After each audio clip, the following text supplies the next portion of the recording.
Bismillahirrahmanirrahim. Assalamualaikum warahmatullahi wabarakatuh.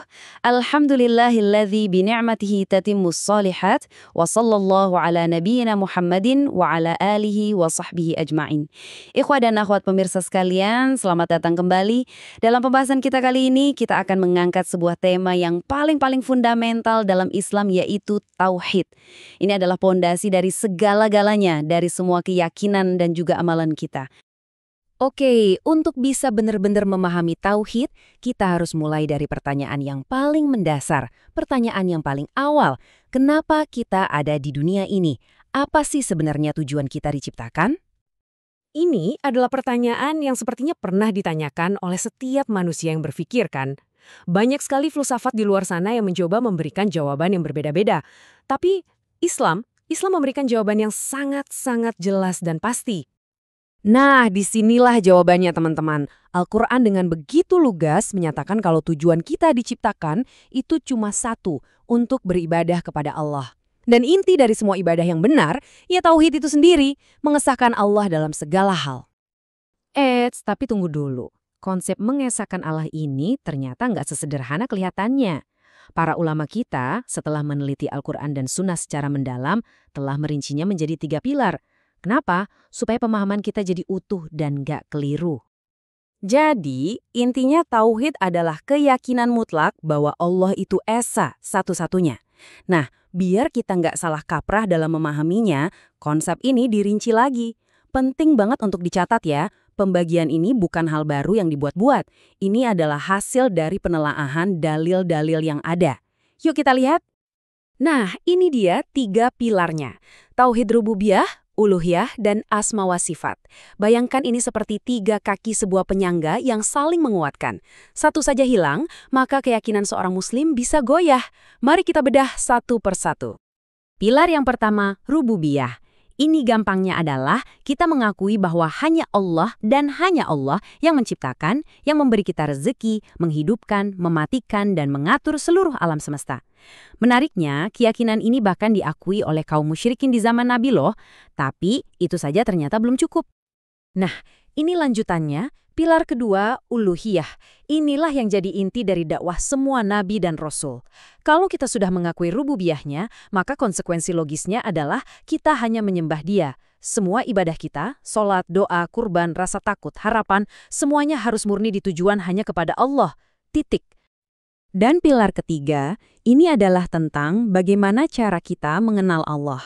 Caranya adalah dengan menetapkan semua nama-nama dan sifat-sifatnya yang maha sempurna, persis seperti yang Allah sebutkan tentang dirinya, tanpa kita ubah-ubah, tanpa kita tolok, dan yang paling penting, tanpa kita menyerupakannya dengan makhluk. Kita imani saja sebagaimana adanya.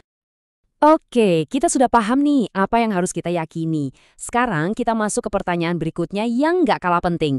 Bagaimana caranya supaya keyakinan dan amalan kita itu diterima oleh Allah? Ternyata nggak semua amalan itu otomatis dapat stempel diterima loh.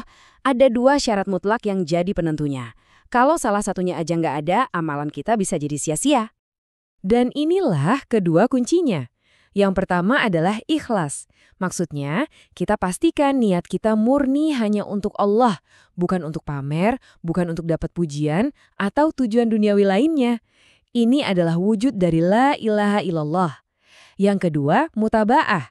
Ini artinya, cara kita beribadah harus sesuai dengan apa yang dicontohkan oleh Nabi Muhammad SAW. Inilah wujud dari Muhammadur Rasulullah. Oke, kita udah bahas apa yang kita yakini dan bagaimana amalan kita bisa diterima. Tapi ini membawa kita ke sebuah pertanyaan yang lebih dalam lagi, lebih fundamental. Dari mana kita dapat semua pengetahuan ini? Gimana kita bisa seyakin itu bahwa ini adalah kebenaran? Yuk, kita bahas soal sumber ilmu dalam Islam. Pembahasan ini penting banget supaya kita nggak salah dalam mengambil sumber kebenaran. Apalagi di dunia yang sekarang ini penuh dengan berbagai macam informasi dan ideologi, kita perlu pegangan yang kokoh. Jadi, dari mana kita mendapatkan kepastian? Nah, kerennya, Islam itu punya kerangka yang sangat terstruktur soal ilmu.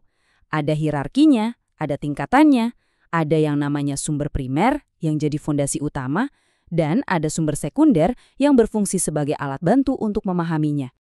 Jadi ini poin paling krusialnya, sumber utama, primer, dan paling tinggi adalah wahyu dari Allah, yaitu Al-Quran dan Sunnah yang sahih.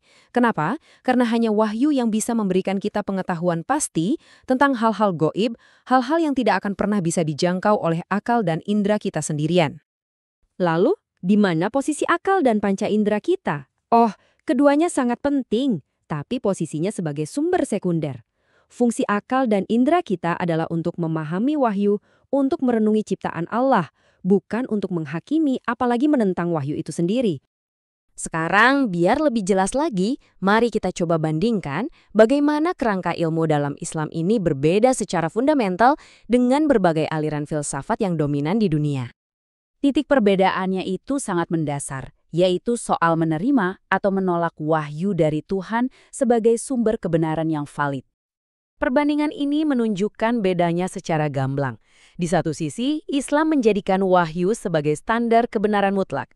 Di sisi lain, filsafat-filsafat manusia menjadikan akal, indera, atau materi sebagai sumber utama, yang kita semua tahu punya keterbatasan dan bisa keliru.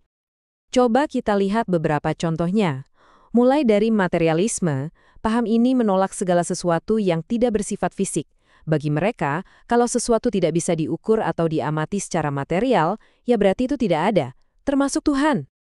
Pindah dari materi ke pengalaman, kita ketemu empirisme. Paham ini bilang, saya baru tahu kalau saya sudah mengalaminya dengan panca indera saya. Semua pengetahuan harus bisa diverifikasi lewat pengalaman langsung. Nah, ada lagi yang beda, yaitu rasionalisme. Paham ini justru mengagung-agungkan akal di atas segalanya.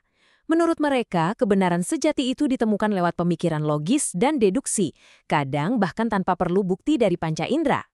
Jadi, kesimpulannya jelas.